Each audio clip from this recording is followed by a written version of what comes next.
සුබ දවසක් හැමෝටම. අපි ක්ලාස් එකේ දුන්න පේපර් එකේ පළවෙනි කොටස අපි අද සාකච්ඡා කරනවා. එතකොට පළවෙනි කොටසේ පළවෙනි ප්‍රශ්نين අහන්නේ අපි. ඊට කලින් පුංචි මතක් කිරීමක් කරනවා. ඔයා පේපර් එක ලියලා නැත්නම් පුතේ මේ වීඩියෝ එක බලන්න එපා. ඔයා පේපර් එක ලියලා ඉවර වෙලා තමයි මේ වීඩියෝ එක බලන්න ඕනේ. වීඩියෝ එක බලලා ඔයාගේ තියෙන අඩුපාඩු ටික හදා ගන්න ඕනේ වීඩියෝ එක බලලා. මොකද කරන්න බෑ කියලා දැනගන්න පුළුවන් වෙනවට ප්‍රශ්න ඔයා තනියම කරනකොට. තනියම කරනකොට අර ප්‍රශ්න කරගන්න බෑ කියලා දැනෙනකොට ඔයාට ඊට පස්සේ ඇවිල්ලා මේක බලනකොට ඔයාට හොඳට තේරෙනවා බැරි එකක් මට තේරුණා කියලා. එතකොට මොකොත් නොකර මේක බලන් ඉන්නකොට ඔයාට තේරෙන්නේ නැහැ මට බෑ කියන එක ඔයාට තේරෙන්නේ නැහැ. එතකොට අපිට මේ වැඩේ කියන්නේ සාර්ථකව කරගන්න බැරි වෙනවා. හරි. අපි යන් ඊට පස්සේ පළවෙනි ප්‍රශ්නෙට. පළවෙනි ප්‍රශ්නේ කියන්නේ සංඛ්‍යා රටාවක් තමයි දීලා තියෙන්නේ. 7 14 21. ඔයාලා දන්නවා මෙතන තියෙන 7 වරක් චක්‍රය. 7 වරක් 1 7යි 7 වරක් 2 14යි 7 වරක් 3 21යි. එතකොට මෙතන තියෙන්නේ ඒ වගේ චක්‍රයක් තමයි මෙතන නම් තියෙන්නේ මේ තියෙන්නේ. එතන සංඛ්‍යා රටාවේ පොදු පදය තමයි අහන්නේ. පොදු පදය කියන්නේ පොදු පදය භාවිතා කරලා අපිට දැන් ගමුකෝ අපි දෙවරක් දෙවරක් කියන්නේ දෙකේ පාදයෙන් නැත්නම් දෙකෙන් වැඩි වෙන සංඛ්‍යා රටාවක් 2 4 6 8 මෙහෙම ගමුකෝ සංඛ්‍යා රටාවක්.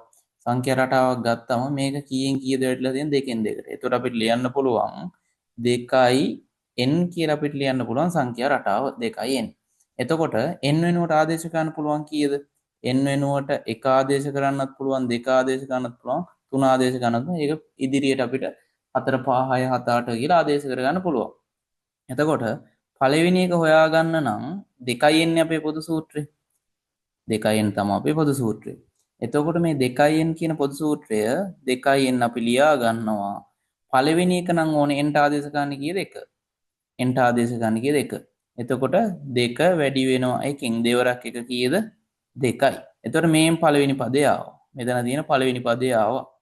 දෙවෙනි පදේ ගන්න ඕන නම් 2n කියන එක. දැන් පොදු පදේ n කියන්නේ ඕනම සංඛ්‍යාවක් වෙන්න පුළුවන්. එතකොට දෙවෙනි පදේ නම් ඕනේ අපිට n 2 වෙනවා. එතකොට දෙවරක් 2 කීයද 4යි. එතකොට අපේ දෙවෙනි පදේ 4 ආවා මේන් ලස්සනට. අපිට ඕනේ 10 වෙනි පදේ නම් n වෙනුවට ආදේශ ගන්න ඕනේ 10. එතකොට 20යි. දෙවරක් 10යි 20යි. එහෙනම් අපිට මෙතන ගමුකෝ අපි 2 වැඩි කිරීම 10 2යි n කියලානේ මෙතන එන්නේ 2යි n එතකොට 2 10 නම් ඕනේ n වල 10 ආදේශ කරා 20යි එතකොට මෙතන එන්න ඕනේ 20 බලමු මේ පළවෙනි එක දෙවෙනි එක තුන්වෙනි එක හතරවෙනි එක පස්වෙනි එක කීයද 10යි හයවෙනි එක 12යි හත්වෙනි එක 14යි අටවෙනි එක 16යි නවවෙනි එක 18යි 10වෙනි එක 20යි ආන් අපේ සංඛ්‍යා රටාව ගත්තා මේ පිළිවෙලට අපිට සංඛ්‍යා රටාව ලැබෙනවා මම ඊට මදි නිසා මෙහෙම ලිව්වේ මේ සංඛ්‍යා රටාව අපිට ගන්න පුළුවන් වෙනවා පැහැදිලිද හරි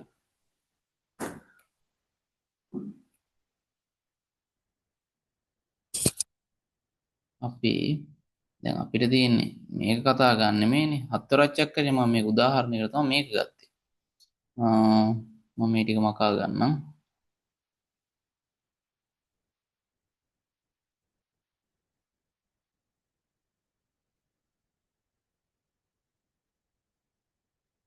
එතකොට අපේ හතරක් චක්‍රේ නම් දින අපි දන්නවා පළවෙනි එක 7යි දෙවෙනි එක 14යි තුන්වෙනි එක 21යි දේවරාජ චක්‍රේ 2යි n ගත්තා නම් මෙතන ගන්න පුළුවන් 7ෙන් නම් වැඩි වෙන්නේ 2 වෙනුවට මෙතන 7 ආදේශ කරලා අපිට කෙලින්ම ලියන්න පුළුවන් මේකට පොදු සූත්‍රය 7යි n කියලා 7යි n.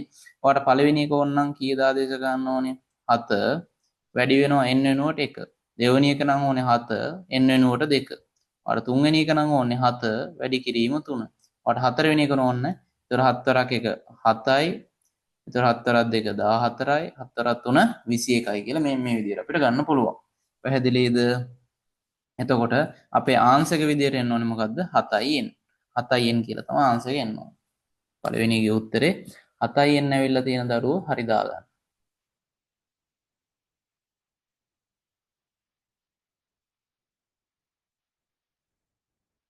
මේකට එන්න ඕනේ 7යි n මේන් ආන්සර්.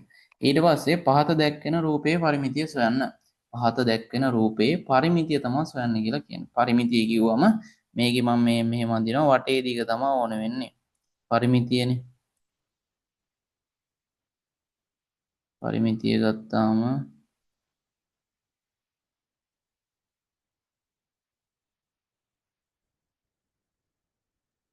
මේ වටේ දිග තමයි.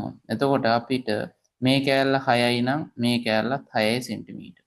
ඒතර මේ ඉරි ගහලා තියෙන්නේ මෙතන 5යි කියලා ගහලා තියෙනවා. එහෙනම් මෙතන 5යි.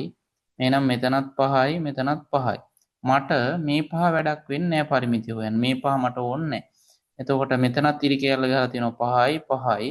ඒතර මට ඕන වෙන ටික තමයි පරිමිතිය සමානයි. පරිමිතිය සමානයි 6යි සෙන්ටිමීටර් ධන 6යි සෙන්ටිමීටර් ධන මෙතනින් එනවා 5යි 5යි කීයද 10යි සෙන්ටිමීටර් තව එනවා මෙතනින් 5 දෙකක්. එතකොට ඒ දෙකෙන් කීයක් එනවා 10යි සෙන්ටිමීටර් එනවා. ඔක්කොම 10 10 20යි 20යි 6යි 26යි 6යි 32යි සෙන්ටිමීටර් කියලා එනවා පරිමිතිය. 32යි සෙන්ටිමීටර් කියලා එනවා. එතකොට මේකේ පරිමිතිය. එතකොට මැද පාද අපිට වැඩක් තියෙනවද? දැන් මේ ගත්ත පාදේ අපිට වැඩක්ද? මේ පාදේ අපිට වැඩක් වෙන්නේ නැහැ. මේ පාදේ අපිට වැඩක් වෙන්නේ නැහැ. ඒ පාද අපිට වැඩක් වෙන්නේ නැහැ. ඊළඟට යන් පහත රූපේ x මගින් දැක්වෙන්නේ. එතකොට කලින් ගානවා 32 ලියලා තියෙන්නත් ඕනේ ඒකක සෙන්ටිමීටර් ලියලා තියෙනවා. එතකොට තමයි ලකුණු දෙකක් හම්බෙන්නේ. කලින් එකට ලකුණු 2යි මේකට මෙහෙම තියෙනවා නම් ලකුණු 2යි. මේ විදිහට තමයි හම්බෙන්නේ. ලකුණු 2යි. ඊළඟ පහත රූපේ x මගින් දැක්වෙන අගය සොයන්න. මගින් දැක්වෙන අගය. එතකොට මේ මුළු කෝණේ කීයද? x ධන 65යි. x ධන 65යි. අපි දන්නවා මෙතන හැදලා තියෙන ප්‍රතිමුඛ කෝණයක්. ඒතර අපිට ලියන්න පුළුවන් x ධන 65 මේක අංශක වලින් ගමුකෝ. සමානයි 135ට. මේ මොකද? මේ කෝණයයි මේ කෝණයයි සමානයි. මේක මොකද? සරල රේඛාවක්. මේක සරල රේඛාවක්. සරල රේඛාවක දෙපස හැදෙන කෝණ සමානයි. ඒතර ඔයා දන්නවා මේ කෝණෙට මේ කෝණය සමානයි. මේ කෝණෙට මේ කෝණය සමානයි. එතකොට තව දෙයක් තමයි මෙතන සරල රේඛාවක් නම් තියෙන්නේ මුළු කෝණය කීයද 180යි. එතකොට මේක 135යි නම් මේ කෝණය අපිට හොයාගන්න පුළුවන් වෙනම 180 135 කඩුනම ඒක අපිට ගන්න පුළුවන්. එතකොට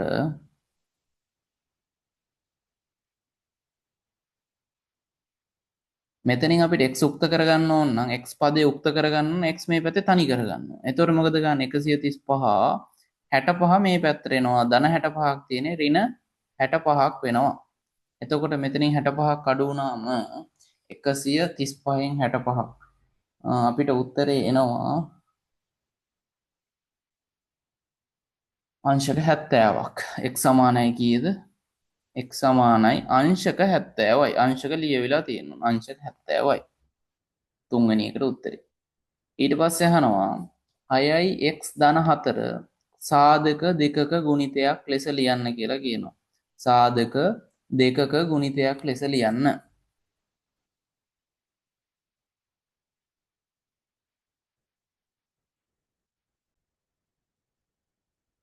දැන් අපි ගමු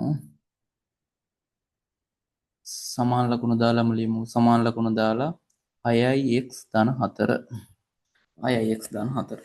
එතකොට මේකේ අපිට එළියට ගන්න අපිට මේ 6ix අපි ගමුකෝ 6ix ලියන්න පුළුවන් අපිට 6ix කියන එක 6ix අපිට සමාන ලියන්න පුළුවන් අපි ගමු 2 එළියට අරගෙන 2 වතාවක් 3 වැඩි කිරීම x මොකද කරලා තියෙන්නේ 6 ලියන්න පුළුවන් 3 වරක් 2යි කියලා මේ 6 කියන එක මම ලියුවා කොහොමද 3 වරක් 2 කියලා දැන් 6 වෙනුවට මම ලියලා තියෙන්නේ 3 වරක් 2 මට 4 ලියන්න පුළුවන් දෙවරක් 2 කියලා 4 ලියන්න පුළුවන් කොහොමද දෙවරක් 2 කියලා. දැන් මේක ගත්තම මේ 6ix සහ 4ix ගත්තම මේකේ පොදු පදයක් අපිට පේනවා පොදුයි දෙකටම දෙක පොදුයි දෙකටම දෙක පොදුයි දෙකටම කීය පොදුයිද දෙක. දැන් මෙතන තියෙන දෙකයි අය දෙක ඒවා එකයි අපි සලකන්නේ. තුනත් එක්ක මේ දෙක සමාන වෙන්නෙත් නැහැ x එකත් එක්ක මෙතන මුකුත් ඇත්තෙත් නැහැ. ඒතර මේක සලකන්න බෑ. ඒතර එයින් ඒ වගේ වෙලාවක අපිට මේකත් මකමුකෝ මෙතන 6ix දෙකේම කීය පොදුයිද දෙක පොදුයි එහෙනම් පොදු එකක් අපි එළියට ගමු අපි ලියමු 6යි x ධන 4 6x ධන 4 වරහණක් දාලා මම මේකෙන් අර පොදු ඒවා ටික එළියට ගන්නවා. එළියට ගන්නවා දෙකක්. එතකොට මම මොකද කරන්නේ? මෙතනින් දෙකක් එළියට ගන්නකොට මට මේක ලියන්න පුළුවන් දෙකක් එළියට ගත්තා. වරහණ දැම්මා 6x ෙන් දෙකක් එළියට ගියවම මෙතන ඉතුරු වෙන්නේ 3x. ඊට පස්සේ මෙතන ඉතුරු වෙන්නේ 4ෙන් දෙකක් එළියට ගියාම 4 දෙකෙන් බෙදෙනවා වගේ දෙයක් වෙන්නේ දෙකක් ඉතිරි වෙනවා. ඒතර මේ වගේ වෙලාවට අපිට කියන්න පුළුවන් මෙතන ಗುಣ කිරීමක් දාලා නැවත අපිට මේක සකසා ගන්න පුළුවන් දෙක ඇතුළට දැම්මොත් දෙකෙන් අය ಗುಣ වෙලා මෙතන 6x හැදෙනවා. මේක මේකෙන් ಗುಣ වෙලා අය මේක මේකෙන් ಗುಣ වෙලා මෙතන ධන ලකුණ එහෙම තියෙනවා දෙවරක් 2 4යි. අර කලින් පදේම අපිට හදා ගන්න පුළුවන්. හරිද? අපිට කලින් පදේම හදා ගන්න පුළුවන්. ඒතකොට මෙතන අහන්නේ පොදු සාධකයක් ලියන්න කියලා කියන්නේ සාධක දෙකක ගුණිතයක් ලෙස ලියන්න කිව්වා. මේ පොදු සාධකය අපි එළියට අරගෙන අපිට මෙතෙන් ලියන්න පුළුවන් මේක එක පොදු සාධකයක්. එහෙනම් දැන් මේ ගුණිතයකින් පෙන්නනවා ಗುಣ කිරීමෙන් අනිත් පැත්තේ තියෙන එක පොදු සාධකයක් කියලා අපිට ගන්න පුළුවන්. සමහර දරුවන්ට මේ පාඩම තාම කෙරිලා නැහැ. එතකොට මේක තේරෙන්නේ නැති වෙන්න පුළුවන්. ඒතර පාඩමත් එක්ක වල තේරෙනකොට මේක ප්‍රශ්නයක් වෙන්නේ නැහැ. දැනට සාධකයක් හොයන්න කිව්වම දැන් හිතන්නකෝ අපි උදාහරණයකට ගමු 10. 10 සාධක දෙකක් ලියන්න කිව්වම අපිට ලියන්න පුළුවන් 5 වරක් 2 සාධකයක්. හරි. 10 වරක් 1 සාධකයක්. හැම වෙලේම මොකද වෙන්න ඕනේ? ಗುಣ කිරීමකින් මේක පෙන්වන්න ඕනේ. මේ පූර්ණ සංඛ්‍යා දෙකක ಗುಣ කිරීමකින් මේක පෙන්වන්න ඕනේ. හරිද? මෙහෙම පෙන්වනකොට මේක සාධකයක් මේක සාධක දෙකක් නෙවනේ. සාධක දෙකක් කිව්වම මෙහෙම ලියන්න පුළුවන් අපිට. දැන් බැරි වෙලා සාධක තුනක් කිව්වොත් අපිට ලියන්න පුළුවන් 10. අපිට ලියන්න පුළුවන් 10 සාධක තුනක ආකාරයෙන් ලියන්න ගියොත් 10 අපිට ලියන්න පුළුවන් එක වැඩි කිරීම 10. දැන් සාධක තුනක් විතර අපිට ගන්න පුළුවන්. නැත්නම් අපිට ගන්න පුළුවන් එක වැඩි කිරීම දෙක වැඩි කිරීම 5 වගේ ගන්න පුළුවන්. එක වැඩි කිරීම දෙක වැඩි කිරීම 5. මේක තේරුම් නැත්නම් වැඩි හිතන්න එපා.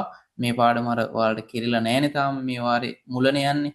එතකොට වාරේ අවසාන පාඩමක් තමයි වාරේ මට මතක විදියට මේ පාඩම 7 වෙනි පාඩම වගේ වෙන්න ඕනේ. හරිද? 7 වෙනි පාඩම. එතකොට මේ පාඩම තමයි අපිට කිරිලා නැති නිසා මේක ඔයාලා වැඩි හිතන්න එපා. තේරුම් නැත්තම්.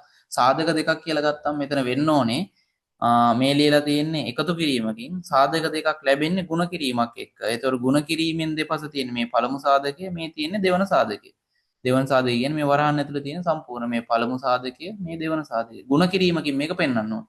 අපි කියවනේ 10 ලියන්න පුළුවන් කියලා 5 වරක් 2 කියලා. 10 කියන එක අපි ಗುಣ කිරීමකින් පෙන්වනවා පළවෙනි සාධකය සහ දෙවෙනි සාධකය. සාධක දෙකටම කඩා ගන්නවා කියලා මතක තියාගන්නකො. සාධක දෙකටම කඩා ගන්න. කඩා ගන්න පුළුවන් මේ ගානේ නම් දෙක කියන එක එළියට ගත්තොත් විතරයි. දෙකටම ඇයි දෙකම පොදුයිනේ. මේ 6x එකත් කීයෙන් බෙදෙනවා දෙකෙන් බෙදෙනවා 4ක් දෙකෙන් බෙදෙනවා. එතකොට දෙක විතරයි එළියට ගන්න පුළුවන්. ඕන එක ගන්න පුළුවන්. එක එතකොට එක ගත්තයි කියලා වැඩක් වෙන්නේ නැහැ. කලින් තියෙන එකම තමයි ලැබෙන්නේ. එතකොට එක ගන්න ඕනේ. දෙක ගන්න පුළුවන්. ඇයි 3 ගන්න බැරි? ඉතින් මේකේ 6x ෙන් 3 එළියට ගන්න පුළුවන්. ඒ වුණාට 4x ෙන් 3 එළියට ගන්න බෑ. 4x ෙන් 3 එළියට ගන්න බෑ. මොකද 4 කියන එක 3ෙන් හරියටම බෙදෙන්නේ නැහැ. එතකොට ඉතිරි ඇතුව තමයි බෙදෙන්නේ. හැබැයි දෙකෙන් බෙදුනොත් ඉතිරි නැතුව බෙදා ගන්න පුළුවන්. ඊට පස්සේ අපෙන් අහනවා 16 වැනි වර්ග සංඛ්‍යාව සොයන්න. 16 වැනි වර්ග සංඛ්‍යාව. දැන් ගමුකෝ පළමු වර්ග සංඛ්‍යාව කියන්නේ වර්ගය කියන්නේ මොකද? මෙහෙම උඩින් දෙක දාන්න ඕනේ. පළමු වර්ග සංඛ්‍යාව. එකේ වර්ගය කීයද? 1යි. දෙවෙනි වර්ග සංඛ්‍යාව හපුවම කීයද? 4යි. තුන්වෙනි වර්ග සංඛ්‍යාව 9යි. එතකොට අපෙන් අහන්නේ 16 වෙනි වර්ග සංඛ්‍යාව. එතකොට දැන් මේක හැදිලා තියෙන්නේ කොහොමද? මේක හැදිලා තියෙන්නේ 1 වැඩි කිරීම 1කින්. මේක හැදිලා තියෙන්නේ කොහොමද? 2 වැඩි කිරීම 2කින්. මේක හැදිලා තියෙන්නේ කොහොමද? 3 වැඩි කිරීම 3කින්. තුනේම ඉලක්කම් දෙකකින් වැඩි වෙනවා. එහෙනම් මේක හැදිලා තියෙන්නේ කොහොමද? 16 වැඩි කිරීම 16න්. එතකොට අපි බලන්න ඕනේ 16 වැඩි කිරීම 16. ඔයාලා කටුවට පැත්තකින් 16 වැඩි කිරීම 16 දාන්න. එතකොට අපිට ආන්සර් එනවා 256ක් එනවා. එතකොට අපි අහන්නේ වර්ග සංඛ්‍යාව කීයද කියලා. 256යි. 256යි. වර්ග සංඛ්‍යාව එතකොට 256 කියලා අපිට ගන්න පුළුවන්. ඊට පස්සේ අපි 6 වෙනි එකට යමු. 6 වෙනි එකේ අහන්නේ 6 වෙනි එකේ අහන්නේ සරල දාර සහිත සරල දාර කියන්නේ මෙහෙම අර නිකන් සමචතුරස්‍රයක් ගත්තම මේ වටේට තියෙන සරල දාර. වෘත්තයක් ගත්තොත් ඒකේ තියෙන වක්‍ර දාර. වෘත්තයක තියෙන වක්‍ර දාර අර වගේ තියෙන සරල දාර. ඒක සරල දාර සහිත එක්තරා ඝන වස්තුවක මුහුණත් ගණන සහ ශීර්ෂ ගණන 9 බැගින් වේ. එතකොට අපි දන්නවා මෙතන සූත්‍රයක් තියෙනවා ඔයාලගේ 6 වෙනි පාඩමේ අපේ මේක 7 වසරේ තිබ්බ අවසාන පාඩමකේ ශීර්ෂ ගණන සූත්‍රය ලියා ගන්න ඕනේ. ශීර්ෂ ගණන ධන මුහුණත් ගණන සමානයිලු දාර ගණන ධන දෙක. මේක තමයි සූත්‍රය. එතකොට මේකේ මුහුණත් ගණන ශීර්ෂ ගණන 9 බැගින් මේ කියන්නේ එකතු 9ක් නෙමෙයි 9 9 තියෙනවා. එතකොට මුහුණත් කීයද 9යි එන එකතු කිරීම ශීර්ෂ කීයද 9යි. අපෙන් අහනවා ඝන වස්තුවේ දාර ගණන. එහෙනම් දාර ගණන. එතකොට මේ පැත්තේ ධන දෙක එනවා. දැන් දාර ගණන නම් හොයාගන්න ඕනේ. මේ දාර ගණන නම් හොයාගන්න ඕනේ. මේ ධන දෙක මොකද ගන්න එහා පැත්තට දාගන්න. එතකොට 9 9 කීයද 18යි. මෙතන දාර ගණන දෙක එහා පැත්තට ගියාම ඍණ දෙකක් වෙනවා. එතකොට අපිට කියන්න පුළුවන් 18න් දෙකක් ගියාම කීයද 16යි සමානයි කීයද දාර ගණන කීයද 16. එතකොට මේක තමයි උත්තරේ. දාර ගණන 16. ඊට පස්සේ අපෙන් අහනවා 7යි t 5යි kg ස්කන්ධය කිලෝග්‍රෑම් වලින් ප්‍රකාශ කරන්න කියලා කියනවා. එතකොට මේ වගේ එකක් හදනකොට ඔයාලා දැනගෙන ඉන්න ඕනේ මේ ටික මම පැත්තකින් ලියන්නම්. මෙතනින්ම ලියන්නම්. 1 ග්‍රෑම් සමානයි 1000යි මිලිග්‍රෑම්. මේ සම්බන්ධය දැනගෙන ඉන්න ඕනේ. දෙවෙනි සම්බන්ධය තමයි අපිට 1 kg කියන කිලෝග්‍රෑම් එකක් කියන එක සමානයි ග්‍රෑම් 1000කට. ග්‍රෑම් 1000යි. තව සම්බන්ධයක් ඔයාලා දැනගෙන ඉන්න ඕනේ 1 t කියන්නේ 1000යි කිලෝග්‍රෑම්. 1000යි කිලෝග්‍රෑම්. දැන් මේ ගහන්නේ අපි කිලෝග්‍රෑම් වලින් ප්‍රකාශ කරන්න කියලානේ. එතකොට අපිට මේක වැඩකුත් නැහැ. මේක වැඩකුත් නැහැ දැන්. දැන් මිලිග්‍රෑම් ග්‍රෑම් අහන්නේ නැහැනේ අපෙන්. එහෙනම් මේක වැඩක් තියෙනවා. 1යි t තියෙනවනේ. එතකොට මේ වගේ එකක අපි කොහොමද දැන් ගාන හදන්නේ? මේ පාඩමත් මං හිතන්නේ ඔයාලට තාම කෙරිලා නැහැ. කෙරිලා නැති වුණාට ඔයාලා අන්තිමම මේ වගේ ගණන් හදලා තියෙනවා පාඩම කෙරෙන්න කලින්. එතකොට අපිට ලියා ගන්න පුළුවන් මෙතන 7යි t ධන 5යි kg කියලා මෙහෙම වෙන් කරලා ලියා ගන්න පුළුවන්. ධන ලකුණක් දාලා අපිට මෙහෙම වෙන් කරලා ලියා ගන්න පුළුවන්. එතකොට 7යි t කියන්නේ 7යි t වෙනුවට ආදේශ වෙනවා කියද 1000යි කිලෝග්‍රෑම්. ධන 5යි kg. එතකොට මම මේක මෙතන ඉඩ නැති නිසා මම මෙතන අරන් යනවා. එතකොට 7 1000න් වැඩි වුණාම 7000යි 7000යි කිලෝග්‍රෑම් ධන 5යි kg. 7000කට 5ක් එකතු වුණාම 7005යි කිලෝග්‍රෑම්. උත්තර එනවා 7005යි කිලෝග්‍රෑම්. කිලෝග්‍රෑම් වලින් ප්‍රකාශ කරන්න කියලානේ කියන්නේ අපිට.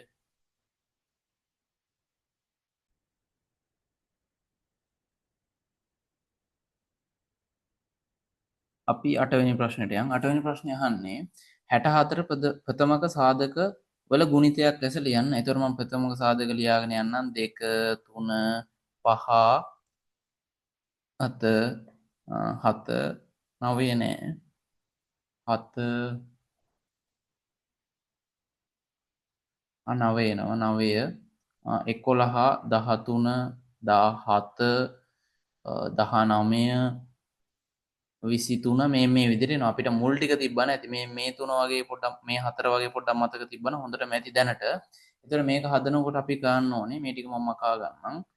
ප්‍රථමක සාධක වලින් මේක බෙදාගෙන යන්න ඕනේ. දැන් කීයද අපි ගත්තේ 64 කියන එක අපිට පුළුවන් බෙදාගෙන යන්න. අපි ගමු 64 බෙදනවා ඉස්සලම කීයෙන්ද බෙදෙන්නේ මේක? අපි ගමුකෝ මේක දෙකෙන් බෙදෙනවා කියලා. දෙකෙන් බෙදුවත් කිය 32යි. අය කීයෙන්ද දෙකෙන් බෙදෙනවා. අය එතකොට අපිට එනවා කිය 16යි. අය මේක දෙකෙන් බෙදෙනවා. එතකොට මෙතන එනවා 8යි. අය මේක දෙකෙන් බෙදෙනවා. අය මේක කීයෙන් බෙදෙනවද 8 කියන එක දෙකෙන් බෙදුනම 4යි. අය මේක දෙකෙන් බෙදෙනවා. එතකොට 2යි. මේක අය ඕන අපිට දෙකෙන් බෙදුනම එකක් එනවා. එතකොට අපිට ප්‍රථමක සාධකවල ගුණිතයක් ලෙස ලියන්න කිව්වම මේක එක දක්වා මෙහෙම බෙදාගෙන ඉන්න ඕනේ. පල්ලයට බෙදාගෙන එන්න ඕනේ. ගුණිතයක් ලෙස ලියන්න කිව්වම මේ තියෙන 2 2 2 2 2 2 2 කීයක් තියෙනවද? හයක් තියෙනවා. ඒක ගුණිතයක් විදිහට අපිට ලියන්න පුළුවන්. 2 වැඩි කිරීම 2 2 වැඩි කිරීම 2 2 වැඩි කිරීම 2 2 වැඩි කිරීම 2. එතකොට මෙතන 5යි තව 2 වැඩි කිරීම 2ක් ලියන්න ඕනේ. හරිද? එතකොට ප්‍රථමක සාධකයෝ අපි කියවනේ අර 2 3 5 කියන ඒ වගේ තමයි බෙදාන යන්න ඕනේ. දැන් බැරි වෙලාවත් මම 64 කියන එක මම 3ෙන් බෙදන්න යනවා. 64 3ෙන් බෙදුනම කීයද? 6ට 3 ඒවා නම් 2යි, 4ට 3 ඒවා නැහැ 1යි. ඉතිරි වෙනවා. ඉතිරි කීයක් වෙනවද? ඉතිරි මෙතනින් ඉතිරි ගාන තමයි ඉතිරි ගානකුත් එනවා. ඒතකොට ඉතිරි ගානක් එන්න බෑ. මෙහෙම බෙදන්න බෑ. ඒතකොට මේ විදිහට බෙදාන යන්න ඕනේ. බැරි වෙලාවත් ඉතිරි වෙන්න බෑ. ඉතිරි වෙන්නේ නැතුව දැන් ඉතිරි කීයද? ඉතිරි බිඳුවයි මෙතන. මෙතනත් ඉතිරි බිඳුවයි. මෙතනත් ඉතිරි බිඳුවයි. මෙතනත් ඉතිරි බිඳුවයි. මෙතනත් ඉතිරි බිඳුවයි. එක එනකම් මෙහෙම බෙදාන යන්න ඕනේ. එක ආපු ගමන් අපි නතර කරනවා මේ බෙදීම. මේක තේරුම් නැත්තම් ලොකුවට හිතන්න එපා. මේ පාඩම් තාම කෙරලා නැහැ. ඒතර මේක එන්නේ මං හිතන්නේ ඔයාලගේ 8 වෙනි පාඩම වගේ මට මතක විදියට. එතකොට මේ පාඩම් තාම කෙරලා නැති වුණාට මේ ප්‍රශ්න දැන් පේපර් එක ප්‍රශ්න එනවනේ. ඒ ප්‍රශ්න මම ඔයාලට ඉඩ තියලා තමයි කරන්න කියලා කිව්වේ. බැරි ඒවා ඉඩ තියලා කරන්න කිව්වා. හැබැයි සාකච්ඡා කරනකොට මම චුට්ටක් ඔයාලට තේරෙන්න කරනවා කියලා කිව්වා. එතකොට අපි දෙවෙනි ප්‍රශ්නට යන් තේරුම් නැත්නම් අපි පාඩම කරනකොට මේ ටික අනිවාර්යයෙන්ම ඔයාලට තේරෙයි. එහෙනම් කිසි කෙනෙක් බය වෙන්න එපා. 64 වර්ගමූල 64 වර්ගමූල 64 තියෙන්නේ. එතකොට මේ පාඩම් තාම කෙරලා නැහැ. එතකොට ප්‍රශ්න දාලා තියෙන පළවෙනි වාරේ එනවනේ. 64 64 ගත්තාම වර්ගමූල ඇතුලේ තියෙන 64 ලියන්න පුළුවන්. ඔයාලා දන්නවා 64 හැදිලා තියෙන වර්ග සංඛ්‍යාවක් තියෙනවා. වර්ග සංඛ්‍යාවක් කියන්නේ මොකද්ද? සංඛ්‍යා දෙකක් ගුණ වෙලා තමයි 64 හැදිලා තියෙන්නේ. අපි දන්නවා 8 වරක් 8 කීයද? එකම සංඛ්‍යා දෙකක් ගුණ වෙන්න ඕනේ. දැන් ඔයාලා චක්‍රේ මතක නම් අපිට ලියන්න පුළුවන් මේක සමානයි වර්ගමූල 8 වැඩි කිරීම 8. දැන් 8 වැඩි කිරීම 8න් 64 හැදෙනවා ඇතුලේ. එතකොට අපිට මේක ලියා ගන්න පුළුවන්. මම පල්ලෙහෙන් ලියන්නම්. වර්ගමූල 8 වැඩි කිරීම 8 කියන්නේ 8 වර්ගය කියලා ලියන්න පුළුවන්. එතකොට මේ වර්ගමූල ලකුණයි මේ වර්ගයේ කැපිලා අපිට උත්තර එනවා 8යි කියලා. එතකොට මේකේ උත්තරේ කීයද? මේකේ උත්තරේ 8යි. උත්තරේ 8යි. දැන් බැරි වෙලාවත් අපිට 100 තිබ්බොත් වර්ගමූල ඇතුලේ 100 තිබ්බොත් අපිට ලියන්න පුළුවන් 100 කියන්නේ කීයද වර්ගයේ 10 වැඩි කිරීම 10 100. ඒතර වර්ගමූල ඇතුලේ ඕක ලිව්වා. දෙකක් තියෙන නිසා වර්ගයක් දානවා. වර්ගමූල ලකුණත් එක්ක දෙක කැපිලා ගිහින් උත්තරේ අපිට 10යි කියලා එනවා. උත්තරේ 10. ඒ වගේ සරල ගානක් තමයි මෙතන තියෙන්නේ. සරල ගානක්. ඒතකොට ඒක නම් ඔයාලට තේරෙනවා. හරි මම මේ ටික මකනවා. ඔයාලා වීඩියෝ එක කියන්නේ මේ ලියන්න ඔයාලට වෙලාව මදි නම් වීඩියෝ එක නතර කරලා ඔයාලගේ අඩුපාඩු හදාගන්න. හරි ලකුණු දාගන්න. දැන් 8 වෙනි ප්‍රශ්නේ ගත්තොත් පළවෙනි එකට 1 ලකුණයි, රෝමි ලක්කම් දෙකට 1 ලකුණයි, මුල් ලකුණු දෙකක් හම්බෙන්නේ. අනික් ඒවාට සම්පූර්ණ එක ප්‍රශ්නයක් නම් තියෙන්නේ දෙක ගානේ හම්බෙනවා. ඒතර මෙතන මම ඉස්සරෙන් උත්තරේ දාන්නම්. උත්තරේ 8යි. උත්තරේ 8යි. උත්තරේ 8යි ඈ. උත්තරේ 8යි. ඊට පස්සේ අහනවා x සමානයි 3යි y සමානයි ඍණ 2යි. එතකොට x ගේ අගය කීයද? x සමානයි 3යි. y ගේ අගය කීයද? y සමානයි ඍණ 2යි. නම් කියලා දීලා තියෙනවා. නම් කියලා දීලා අපෙන් අහනවා 5යි x ඍණ 2යි y. එතකොට අපිට ලියන්න පුළුවන් 5යි x වෙනුවට කී ආදේශ වෙනවද? 3 ඍණ 2 y වෙනුවට කී ආදේශ වෙනවද? y වෙනුවට ඍණ 2 ආදේශ වෙනවා. එතකොට අපි දන්නවා 5 වරක් 3 කීයද? 15යි. මෙතන ඍණ ලකුණක් තියෙන්නේ. 2 ඍණ 2කින් වැඩි වුණාම ඍණයි ඍණයි මොකද වෙන්නේ? මෙතන ඍණ එකක් තියෙනවා. මෙතන ඍණ එකක් තියෙනවා. ඍණයි ඍණයි මේක ධන වෙන්න ඕනේ. දෙවරක් 2 4යි. එතකොට මේ 15යි 4යි එකතු වුණාම කීයද? 19යි. 15යි 4යි 19යි.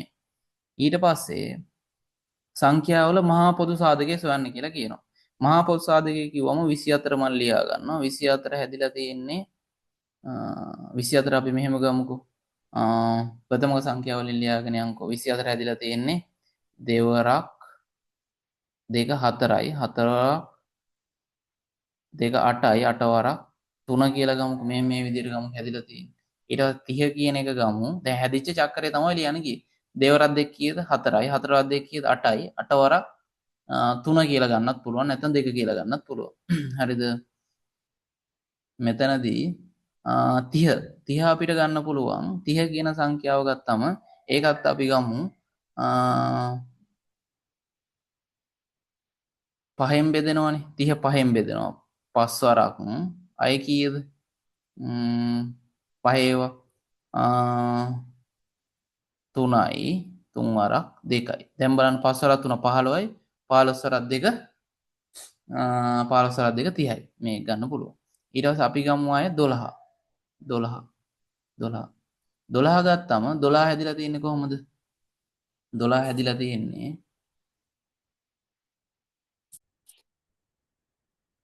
නැත්තම් අපි මෙහෙම ගමුකෝ පුතේ. මේක ලොකු සංඛ්‍යා වලින් බෙදමු. දැන් මහා පොත් සාධකයෙන් අපි අහන්නේ. ලොකු සංඛ්‍යා වලින් බෙදමු. 24 කීයෙන්ද බෙදෙන ලොකුම සංඛ්‍යාව 12න් බෙදෙනවා නේද? 24 බෙදෙනවා කීයද? 12න් බෙදෙනවා. 12යි. 12 වරක් කීයද? 12 වරක් 2. 12 වරක් 2. එතකොට අපි මේක 24ටම ලියා ගන්න වෙනවා දැන්. හරිද? 20 මෙතන ඉඩ මදි එකමක් නැහැ. 24. තව අපිට ගන්න පුළුවන් කීයද? 6න් බෙදෙනවා. 6 වරක් 4. 6 කීයද? 24 හැදෙන්නේ. 6 වරක් 4 තව 10 වරක් එන්නේ නැහැනේ. 8 වරක් 8 වරක් 3. 8 වරක් 3. තව අපිට ගන්න පුළුවන් 24 හැදෙන්නේ කීයද? 8 වරක් 3 6 වරක් 4 දෙවරක් කීයද? දෙවරක් 12මනේ. 3 වරක් ඔය ටික තමයි එන්නේ. අය 24 වරක් එකනේ. මේක වැඩක් නෑ අපිට.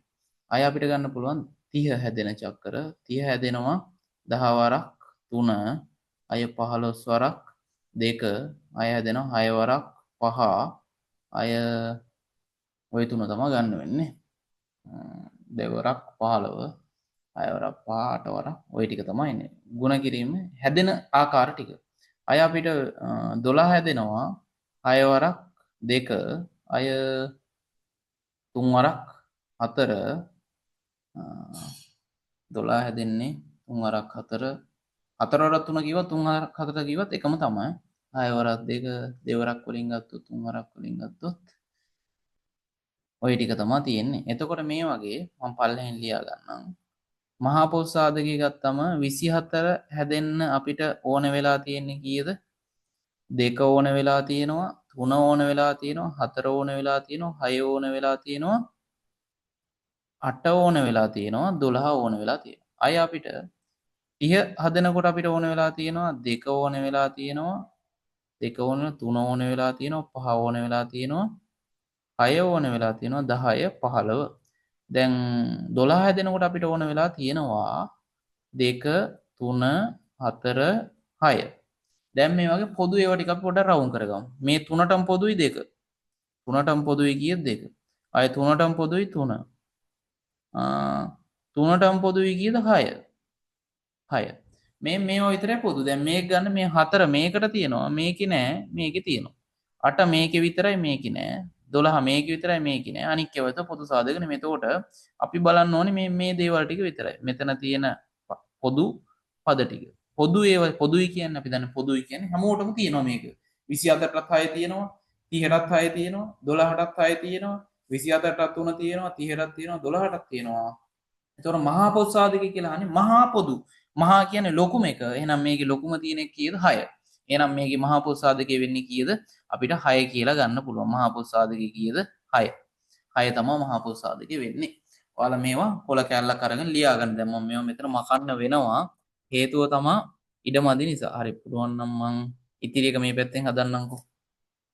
ඔයාලා බලන්න හරියට කරගන්න. වීඩියෝ එක ආයෙ ආයෙ බලන්න. තේරුම් නැත්නම් ආයෙ ආයෙ බලන්න. දෙපාරක් විතර බලන්න. හරිද? සමහර ඒවා මේ පාඩම් කෙරෙලා නැති නිසා නොතේරෙන්න පුළුවන්. ඒ වගේ ඒවා මේ ක්ලාස් එකේ අහන්න. ඒතර මම කියන්නම් ක්ලාස් එකේ හෝ නැත්නම් මේ වීඩියෝ ගැටින් හරි කමෙන්ට් එකක් දාන්න. එතකොට මම කියන්නම් මේක හැදෙන විදිය තව ඔයාලට පැහැදිලි කරලා දෙන්නම්. මේකේ නම් මේ අපි 11 වෙනි එකට යමු. නැත්තම් මං ඊළඟ වීඩියෝ එකේ ඉඳන් 11 වෙනි එකේ ඉඳන් 20 දක්වා ප්‍රශ්න ටික කරන්න. මේ පළවෙනි වීඩියෝ එක මම මෙතනින් ඉවර කරන්නම්. එතකොට පුතේ නැත්තම් මෙතන ඉඩම දිනවා මේ ටික මකන්න වෙනවා.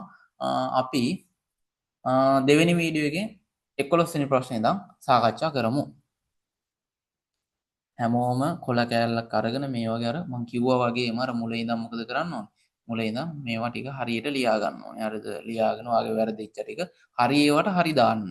වැරදිච්ච ඒවා රතු පෑනක් අරන් ඔතන හරි ඔතන ඉඩ මදි නම් කොල කෑල්ලක් අරන් පස්වෙනි ප්‍රශ්නේ දැම්මා. ඒකට අදාළ උත්තරේ ලිව්වා. හයවෙනි ප්‍රශ්නේ දැම්මා. රතු පෑනෙන් කරලා ඒ ටික ස්ටේපල් කරන් එන්න ඕනේ.